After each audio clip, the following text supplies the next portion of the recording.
அன்பு தமிழ் உறவுகளுக்கு வணக்கம். வாழ்தல் இது நான் முழக்கம் திரு. எங்களுக்கு ஒரு சிங்கள வாடிக்கையாளர் இருக்கினோம். இப்போ கனகாலமாக இருக்கினோம். கிட்டத்தட்ட நாங்கள் பண்ண தொடங்கினதுலேருந்து 2010ஆம் ஆண்டிலிருந்து முட்டை வாங்கினோம்.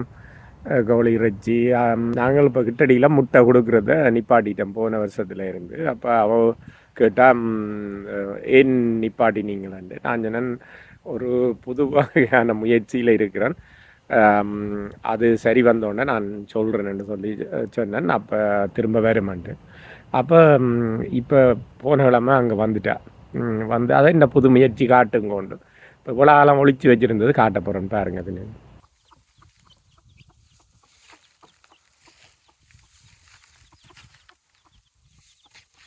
இது வந்து ஒரு கோழி இனம், வந்து சின்ன கோழி இனம்.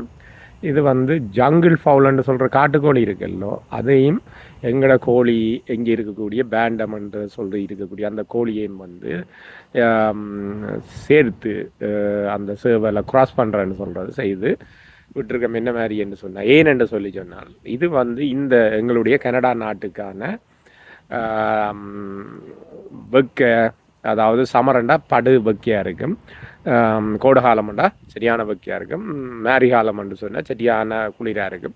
அப்போ ரெண்டுக்கும் தாங்கக்கூடிய ஏற்ற மாதிரி அந்த ப்ரீடுகளை, கனேடியன் ப்ரீடுகள் என்று சொல்கிறது, கனேடிய கோழி இனங்கள், அதுகள் எல்லாத்தையும் நானே எல்லாம் செய்து எடுத்து, இது வேலை இருக்கிற ஒரு ஸ்பெஷாலிட்டி என்னென்னா, சிறப்பு அம்சம் என்னென்னு சொல்லி சொன்னால், தாங்களே போய் சாப்பிட்டுட்டு வருவினோம். காட்டுக்குள்ளே போய் தாங்களே சாப்பிட்டுட்டு வருவினோம்.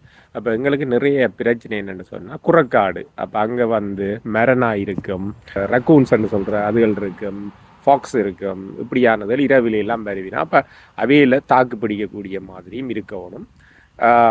அதே நேரம் வந்து முட்டையும் கொஞ்சம் கூட இடக்கூடிய மாதிரி அதை வடிவமைச்சு செய்திருக்கிறோம்.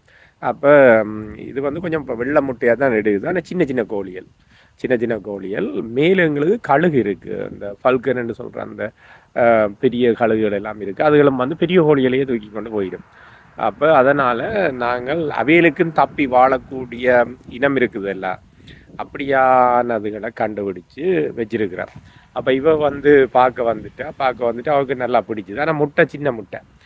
இது எங்களுக்கு கிட்டத்தட்ட சுழியம் செலவு வந்து சுழியம்னு சொன்னால் சைபர்ன்னு சொல்லுவீங்கள் அல்லது ஜீரோன்னு சொல்லுவீங்க நம்ம இங்கிலீஷில். அப்படி ஒரு செலவும் இல்லாமல் இந்த கோழிகளை வந்து பராமரிக்கலாம். ஆனால் வந்து பாதுகாப்பு தான் ஒன்று பிரச்சனை என்னென்னு சொன்னால், இந்த மேலேருந்து பறந்து பிடிக்காமல் இருக்கணும். அதே நேரம் ஆந்தையிலும் வந்து எங்களோட ஊரில் பிடிக்கிறது அப்படி இல்லாமல் இருந்ததுன்னு சொல்லி சொன்னால், இது வந்து எங்களுக்கு முழுமையான வெற்றியை தரும்.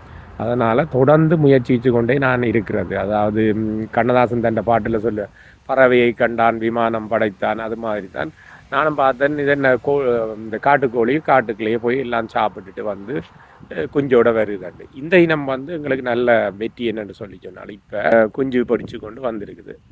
அந்த குஞ்சுகள் வந்து நல்ல வீரியமாக நான் வேறு இடங்களில் பார்த்ததை விட நல்லா நிற்கிறோம்.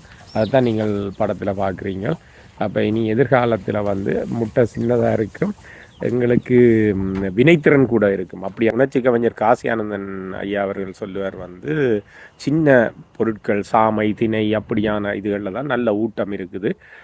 கல்முனையில் இருக்கிற அந்த முஸ்லீம்கள் எல்லாம் வந்து நீங்கள் பார்த்தீங்கன்னா, அவையில் சின்ன பொருட்களைத்தான் காடு வழியே இருக்கிற இதுகளெல்லாம் சாப்பிடுவினம். அதில் 16 பிள்ளைகளெல்லாம் பெற்று போட்டு சும்மா அந்த மாதிரி பொம்பளைகளெல்லாம் நிமிர்ந்து நிற்பினம். ஆனால் இங்கே இருக்கக்கூடிய ஆட்கள் பார்த்தீங்கன்னா, 1-2 பிள்ளைகளை பெற்று போட்டு முறித்து அடுப்புக்குள்ளே வைக்கிற மாதிரி வந்துடுவினம்னு சொல்லி. அப்படி ஊட்டம் கூடின உணவுகள். நாங்கள் என்னதான் சாப்பாடு போட்டாலும், ஒரு கோழி வந்து வெளியில் போய் ஒரு நாக்களி புழு பூச்சி நிலத்தை கிண்டி சாப்பிடுதுன்னு சொன்னால் அது நிறைய ஊட்டமான உணவாகவும் இருக்கும். அதே நேரம் எந்த வித வேதியியல் பொருட்கள், கெமிக்கல்ஸ் அது எல்லாம் ஆட் பண்ணாமல் அருமையாக வரும். அப்போ இப்படியான இதை வந்து அடுத்த வருஷம்தான் பெரிய அளவில் செய்கிற மாதிரி திட்டம் இருக்கிறது. நன்றி மக்களே. வாழ்தலின் இது நாம் இருக்கும் குடியெல்லாம்.